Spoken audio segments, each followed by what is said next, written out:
छिपा हुआ है तो भी पकड़ लेगा आवाज। हाँ, बहुत सेंसिटिव है।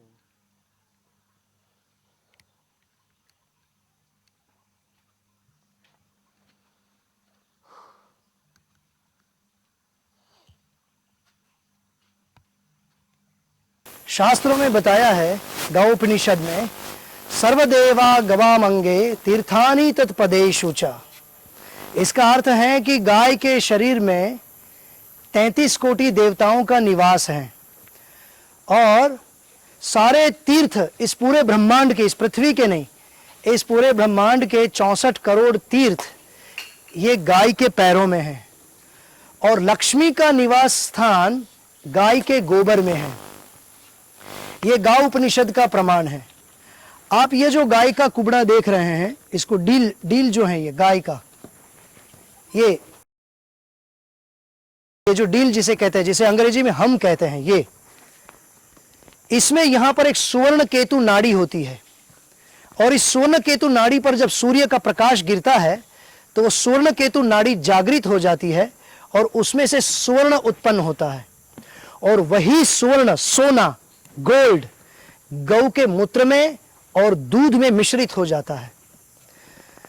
इसी के कारण गाय का दूध और मूत्र पीला होता है। आप भैंस का दूध देखोगे तो सफेद होता है, क्यों? उसमें सोना नहीं है, गोल्ड नहीं है। गाय के दूध में जैसे लोह तत्व, vitamin, calcium, protein, fat, carbohydrate, ये सब जो है इसके साथ साथ में सुवर्ण होता है। बड़े बड़े यज्ञों में ये सुवर्ण केतु, जब ये गाय का देहांत हो जाता है, नैसर्गिक देहांत, जब नैसर्गिक देहांत हो जाता है तो कभी कभी यहाँ इसके ये दिल से वो सुवर्ण भस्म निकाली जाती है, उसकी एक रासायनिक पद्धति के द्वारा। मतलब वो वैदिक अनुमोदन है, वेदों की अनुमति है। ये सुवर्ण भस्म, ये 10,000 रुपये में इतनी सी सुवर्ण भस्म आती है। लेकिन इतनी सी सुवर्ण भस्म बड़े बड़े रोगों का उपचार करती है, कैंसर, एड्स पे।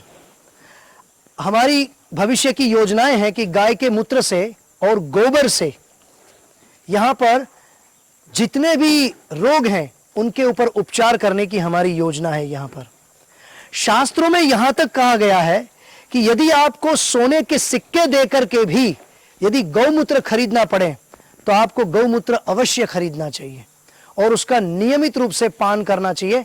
कम से कम 50 ग्राम रोजाना आपको 50 ग्राम गौमूत्र का सेवन करने से आपके शरीर में कोई ना रोग रहेगा, ना भय, ना शोक। यह गौमूत्र की बड़ी विशेषता है।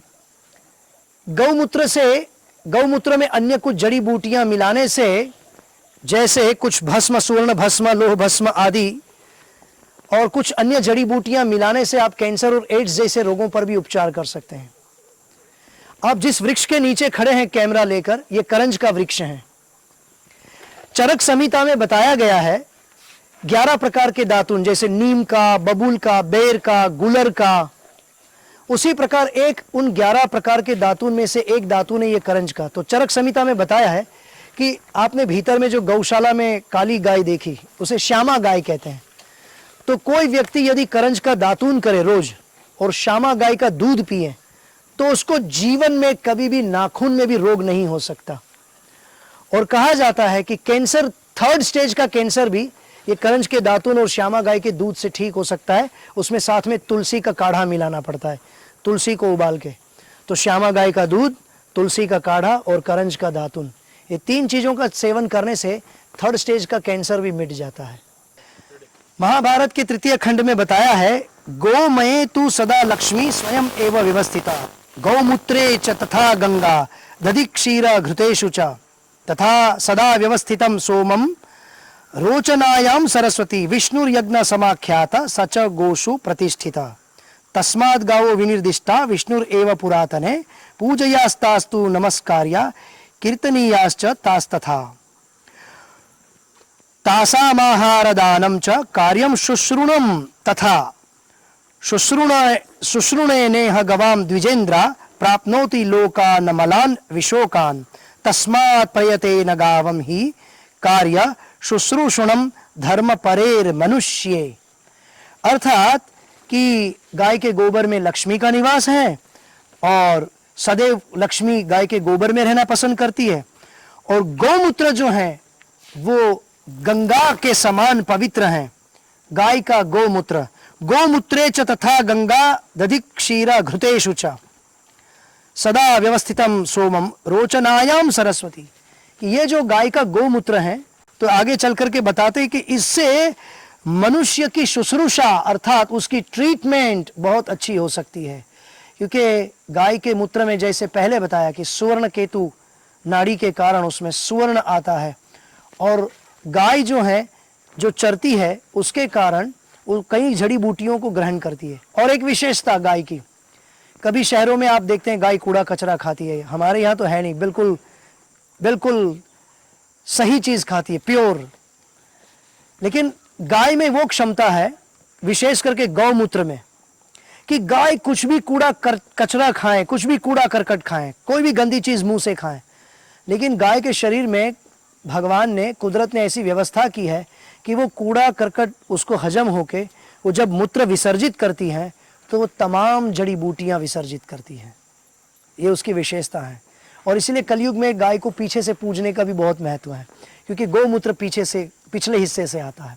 तो यहाँ पर लिखा है शुश्रूणेन गवा द्विजेन्द्रा, कि गाय के इस गौमूत्र से बहुत सारे हमारी आदि व्याधि और उपाधियों का वहाँ पर निर्मूलन होता है, बहुत सारे रोगों का उपचार गौमूत्र से होता है। और इसलिए यहाँ पर बताया गया है कि शुश्रूणेन गवाम द्विजेन्द्रा, कि यहाँ पर और कह रहे हैं शुश्रूणम धर्म परेर मनुष्य, और इसीलिए व्यक्ति को किसी भी कीमत पर गौ का पालन करना चाहिए और गाय की रक्षा करनी चाहिए।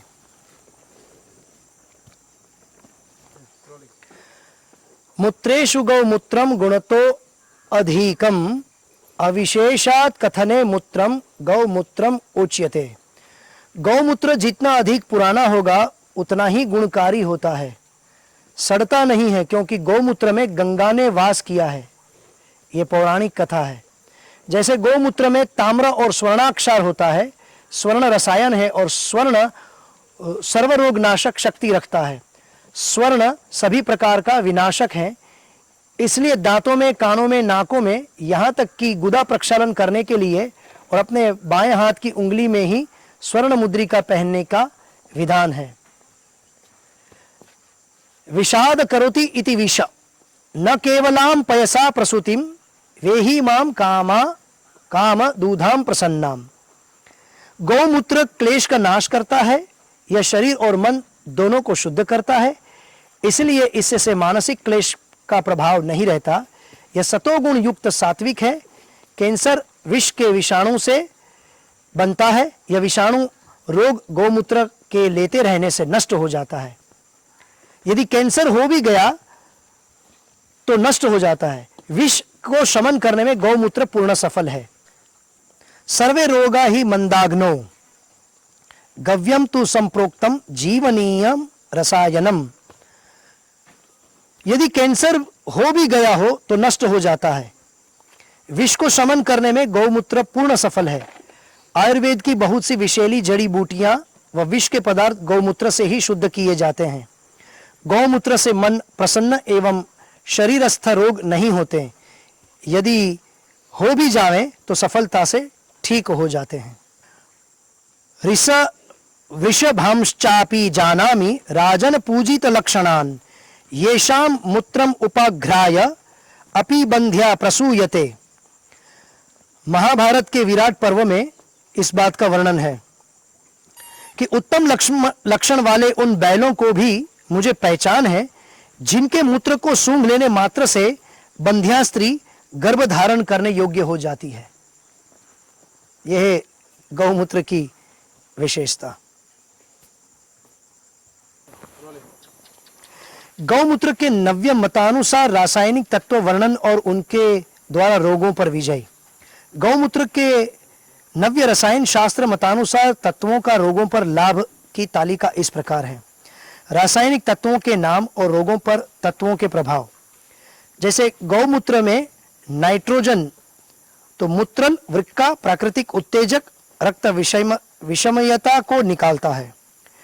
नेत्रंजन NH2 सल्फर गंधक बड़ी आंत की पुरसरण क्रिया को बल मिलता है, रक्त शोधक है। गोमूत्र, गोबर, गोदुग्ध, गोदधि, गोघृत और गोरोचना यह षडंग पीने के लिए उत्कृष्ट वस्तु तथा दुस्वप्न आदि का निवारण करने वाला है। गोमूत्रम गोमयम क्षीरम दधि सर्पी कुशोदकम एक रात्रोपवासश्च स्वपकामी शोधयेत। ये 3 दिन गर्म गौमूत्र, 3 दिन गर्म घृत, 3 दिन गर्म दूध और 3 दिन केवल गर्म वायु पीकर रहें, यह तप्तकृच व्रत कहलाता है, जो समस्त पापों का प्रशमन करने वाला है। एक दिन गोमूत्र, गोमय, गोघृत, गोदुग्ध, गोदधि और कुशोदक का सेवन एवं एक दिन का उपवास चांडाल को भी शुद्ध कर देता है। आपने जो ये लाल और सफेद बैल देखे महाराष्ट्र के, उसके किलारी बैल बोलते हैं, किलारी बैल। ये बैल खेती के बहुत ही उपयुक्त बैल है। जैसे आपने पूछा कि ये गाय का गोबर, गाय का मूत्र, गाय का दूध इतना उपयुक्त है मानव जीवन के लिए कि मानव जीवन से स्वस्थ, सुखी और समृद्ध रह सकता है, तब ये कत्ल खाने, स्लोटर हाउस क्यों भेजा जाता है? इसके पीछे एक ही कारण है, अंधा स्वार्थ। हम केवल हमारी आमदनी को, हमारी इकोनॉमिक को बढ़ाने के लिए हम डॉलर में पैसा कमाना चाहते हैं।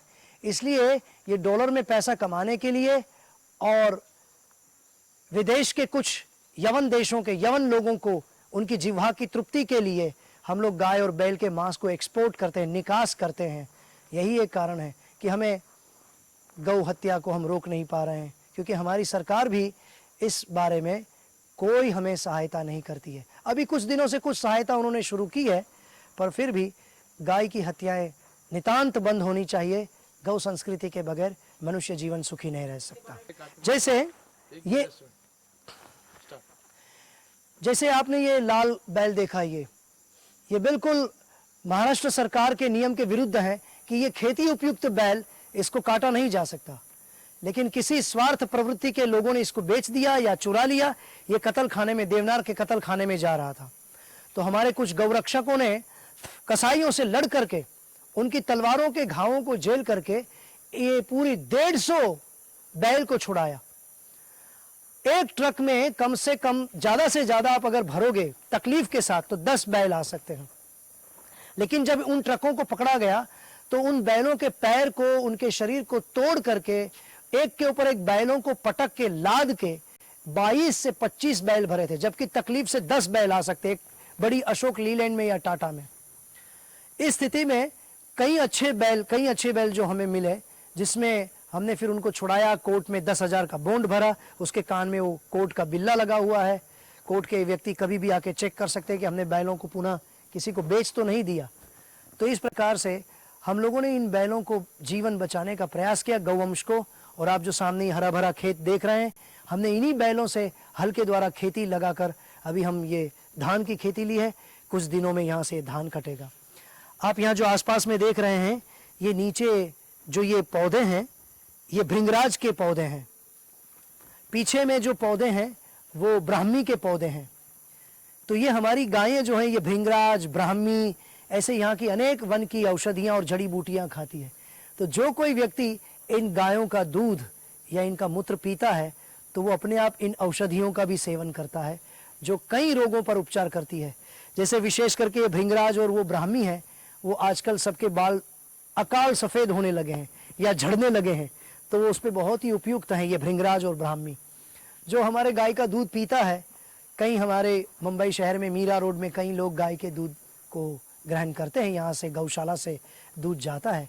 तो उनका हमें ये रिव्यू मिला है उनका कि उनका स्वास्थ्य पहले से काफ़ी अच्छा हुआ है गौ के, ये हमारी गाय का दूध पीने से।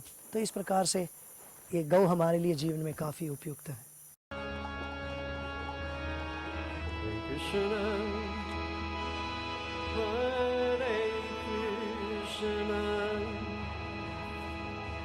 Krishna,